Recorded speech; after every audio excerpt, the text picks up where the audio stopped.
नमस्कार, आप देख रहे हैं आध्यात्मिक जागरण का चैनल सारथी टॉक्स, हमेशा आपके लिए।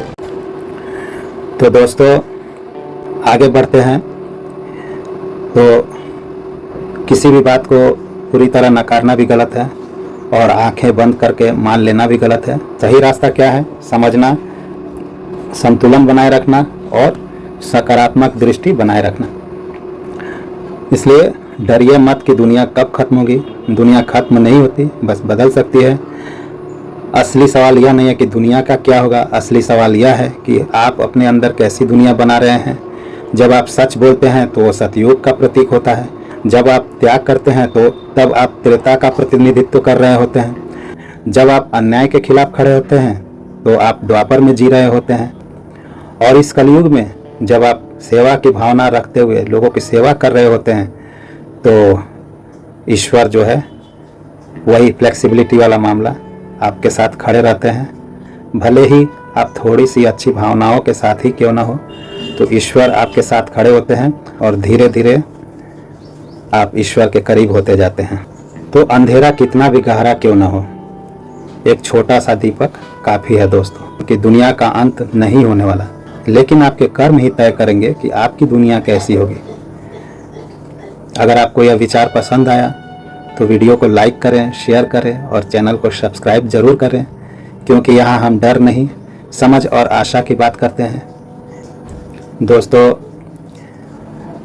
एक बच्चा जब जन्म लेता है उसे छल कपट नहीं आता, उसे झूठ नहीं आता, उसके अंदर कोई द्वेष नहीं होता, वह हर किसी से प्यार करता है। वह पूरी तरह निर्मल, निष्कलंक और ईश्वर से जुड़ा हुआ होता है। बच्चा बिना सिखाए मुस्कुराता है, बिना कारण खुश रहता है, उसे भविष्य की चिंता नहीं होती। यही तो सतयुग है, जहाँ मन साफ है, जहाँ ईश्वर से सीधा संबंध होता है, जहाँ कोई पाप नहीं है। और किशोर अवस्था यह त्रेता, मर्यादा और सीख का युग होता है। जैसे जैसे बच्चा बड़ा होता है उसे सही और गलत का ज्ञान होने लगता है। उसे सिखाया जाता है यह करो, यह मत करो। नियम, अनुशासन, संस्कार शुरू होते हैं। यहाँ पहली बार संघर्ष आता है। मन कुछ और चाहता है, समाज कुछ और कहता है। यही त्रेता है। और युवा अवस्था क्या है दोस्तों? संघर्ष और जटिलता का युग होता है, जिसे द्वापर कहते हैं। जब इंसान और बड़ा होता है, रिश्तों में उलझता है, करियर, पैसा, प्रतिष्ठा की ओर दौड़ शुरू होती है। दोस्ती, धोखा, प्रेम, प्रतिस्पर्धा सब कुछ आता है। यहाँ जीवन सरल नहीं रहता। कई बार सही को बचाने के लिए भी जटिल रास्ते अपनाने पड़ते हैं। तो यही द्वापर है, जहाँ सत्य है लेकिन सीधा नहीं है, जहाँ धर्म है लेकिन संघर्ष के साथ, जहाँ जीवन एक युद्ध जैसा हो जाता है। और वृद्धावस्था एक प्रकार का कलयुग वाली अवस्था है, जहाँ विरक्ति और अनुभव का युग होता है। जब इंसान जीवन के अंतिम चरण में पहुँचता है, शरीर कमजोर होता है, कई बार अकेलापन महसूस होता है और सबसे बड़ी बात, उसे दुनिया की सच्चाई समझ में आने लगती है। मोह धीरे धीरे छूटने लगता है।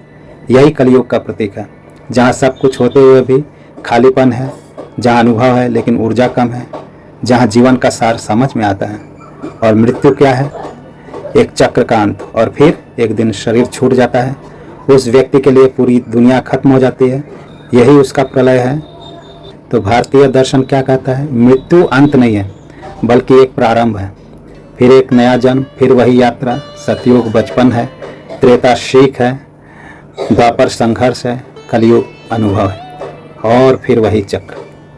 तो कुल मिलाकर हम सिर्फ युगों की कहानी में नहीं जी रहे हैं दोस्तों, हम स्वयं एक चलता फिरता काल चक्र है।